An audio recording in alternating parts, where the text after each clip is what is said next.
हर हर महादेव साथियों। रुद्राभिषेक क्या है, क्यों किया जाता है और इसके क्या लाभ हैं। सबसे पहले हम समझेंगे रुद्राभिषेक क्या है। रुद्राभिषेक दो शब्दों से मिलकर बना है, रुद्र और अभिषेक। रुद्र का मतलब है भगवान शिव का उग्र रूप, विनाशक और सृष्टि के संतुलन करता। अभिषेक यानी स्नान कराना या पवित्र जल एवं पवित्र द्रव्यों से पूजन करना। रुद्राभिषेक का अर्थ है भगवान शिव के रुद्र रूप की विधि पूर्वक जल, दूध, घी, शहद, गंगा जल आदि से स्नान कराना, वेदों के मंत्रों द्वारा उनका आह्वान करना और उन्हें प्रसन्न करके मानव जीवन में सुख, शांति, आरोग्य और समृद्धि की कामना करना। रुद्राभिषेक का पौराणिक आधार यजुर्वेद के रुद्र अध्याय श्री रुद्रम में मिलता है। यह वही स्तुति है जिसे भगवान श्री राम ने रावण वध से पूर्व और पांडवों ने महाभारत युद्ध से पूर्व किया था। रुद्र शिव का वह स्वरूप है जो संहारक है परंतु भक्तों का अत्यंत करुणामयी है।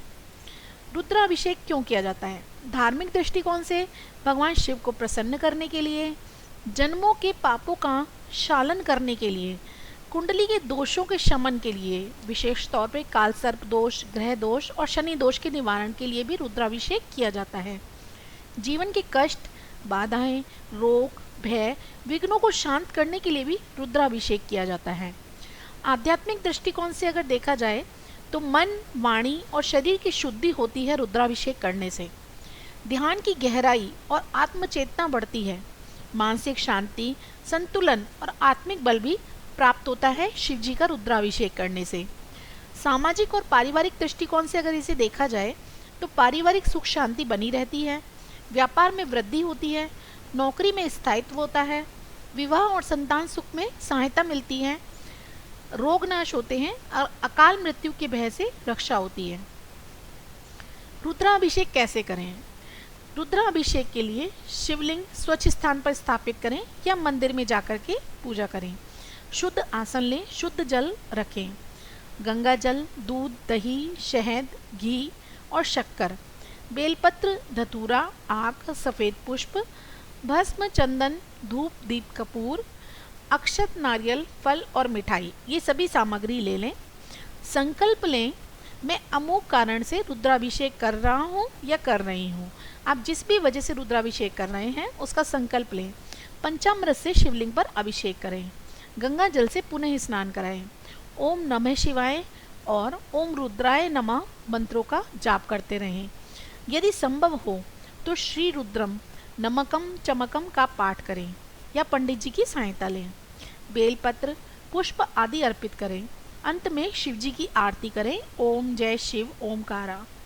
रुद्राभिषेक से क्या लाभ होता है? क्योंकि हम कलयुग में हैं, बिना लाभ के कुछ भी नहीं करते, तो जान लेते कि रुद्राभिषेक करने से क्या लाभ होता है। जीवन में धन, वैभव, सफलता की प्राप्ति होती है, रोगों से मुक्ति मिलती है, स्वास्थ्य लाभ होता है, कर्ज, मुकदमे, नौकरी संबंधी बाधाओं का निवारण होता है, पितृदोष, ग्रह दोष और कालसर्प दोष का शमन होता है, मानसिक शांति, पारिवारिक कल्याण और संतुलन बना रहता है, अकाल मृत्यु और भय से सुरक्षा होती है। रुद्राभिषेक ईश्वर की क्यों करना चाहिए? रुद्राभिषेक ईश्वर की आराधना का सबसे प्रभावशाली और प्राचीन वेद सम्मत तरीका है जो मन, आत्मा और शरीर तीनों का शुद्धिकरण करता है। भगवान शिव की कृपा सरल, शीघ्र और अखंड होती है। अतः जो भी भक्त श्रद्धा और नियम पूर्वक ये पूजन करता है उसे शीघ्र ही शिव वरदान प्राप्त होता है। हर हर महादेव। अगर आपको ये जानकारी अच्छी लगी हो तो प्लीज़ मेरे चैनल को लाइक, शेयर और सब्सक्राइब करें। हर हर महादेव दोस्तों।